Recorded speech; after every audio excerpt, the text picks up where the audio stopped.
एक ऐसा शख्स जो ये दावा करता है कि मेरी पार्टी ने ही बाबरी मस्जिद को तोड़ने में मुख्य भूमिका निभाई थी, मगर इसके बाद भी देश की सरकार के पास उसके खिलाफ कोई कार्रवाई करने की हिम्मत नहीं थी।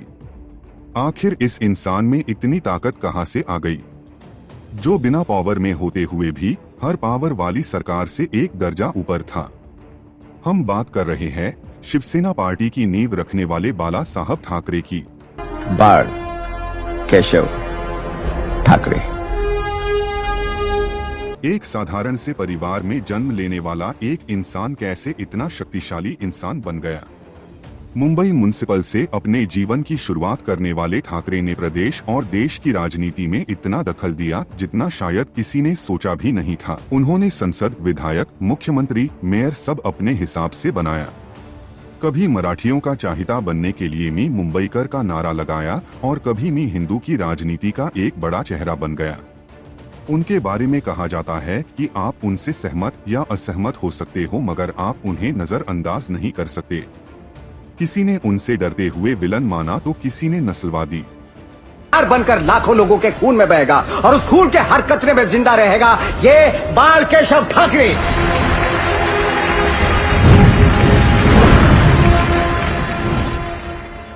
एक ट्रेन हादसे का जिक्र कर उनके बारे में कहा कि वे लोग ट्रेन हादसे में जख्मी औरतों के गहने भी लूटकर भाग जाते हैं। टाटा, अंबानी के लिए शिवसेना का होना बहुत ही जरूरी था। ठाकरे ने उनका बहुत जल्द विश्वास जीत लिया। इस चीज से बॉलीवुड भी अछूता नहीं रहा था।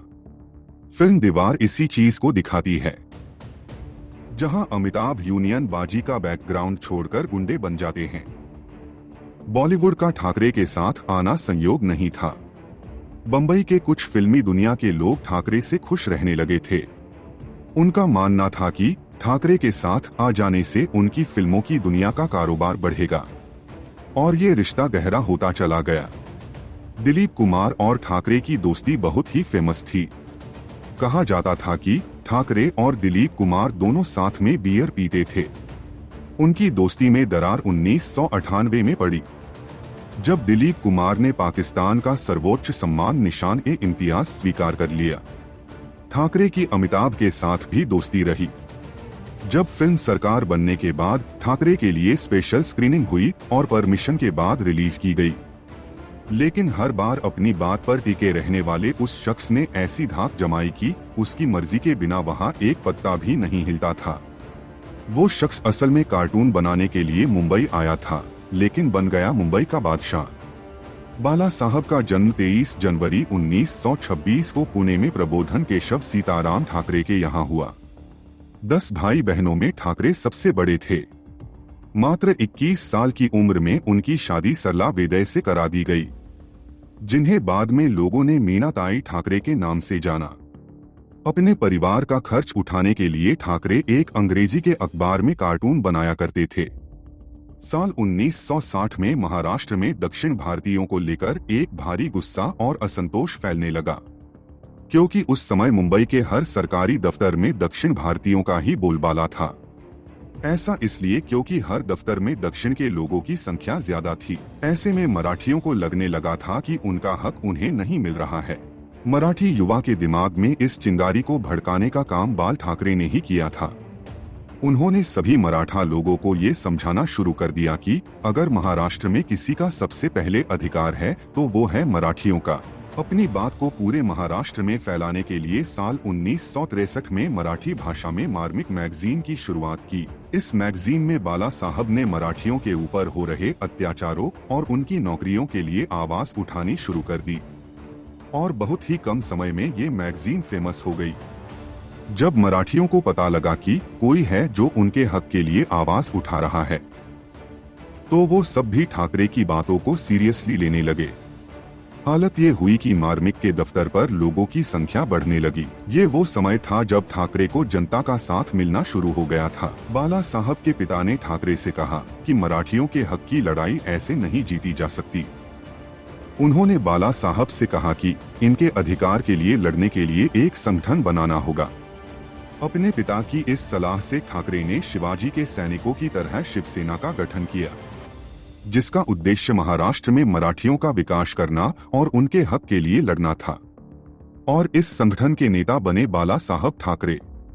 अपने धैर्य, विश्वास और बेबाकी से बाला साहब की ख्याति पूरे महाराष्ट्र में बढ़ने लगी और उसके बाद मराठियों का हक दिलाने के लिए शिवसेना कभी पीछे नहीं हटी।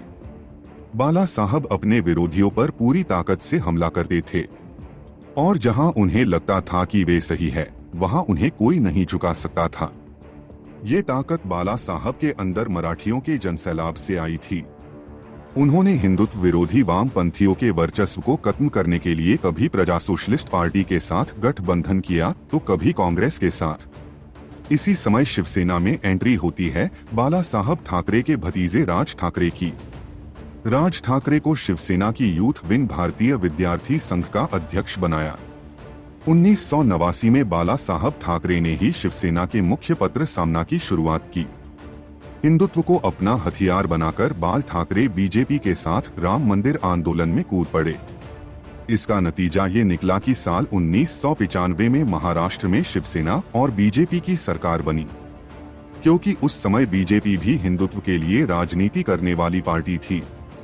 राज्य में पार्टी का वर्चस्व बढ़ता गया, मगर पार्टी में दरार आनी भी शुरू हो गई, क्योंकि राज ठाकरे खुद को शिवसेना का उत्तराधिकारी समझने लगे थे। बाला ठाकरे के बड़े बेटे उद्धव ठाकरे को पार्टी के अंदर ही चुनौती मिलने लगी, लेकिन हुआ वही जिसकी आशंका थी। साल 2003 में राज ठाकरे को दरकिनार कर उद्धव ठाकरे को शिवसेना का कार्यकारी अध्यक्ष बनाया। पार्टी में अपनी अनदेखी से नाराज राज ठाकरे ने 2005 में शिवसेना छोड़ दी। बाला साहब के सानिध्य में बड़े हुए राज ठाकरे ने साल 2006 में महाराष्ट्र नवनिर्माण सेना के नाम से दूसरी पार्टी बना ली। राज ठाकरे की इस हरकत से बाला साहब को बहुत ही दुख पहुंचा।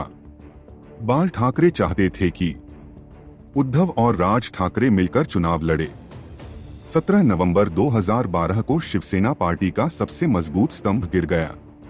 दिल का दौरा पड़ने से बाला साहब ठाकरे की मृत्यु हो गई। उनको अंतिम विदाई देने के लिए पूरा महाराष्ट्र उमड़ पड़ा। बताया जाता है कि पार्टी में जो बात बाला ठाकरे के समय में थी, उनके जाने के बाद वो बात अब पार्टी में नहीं रही।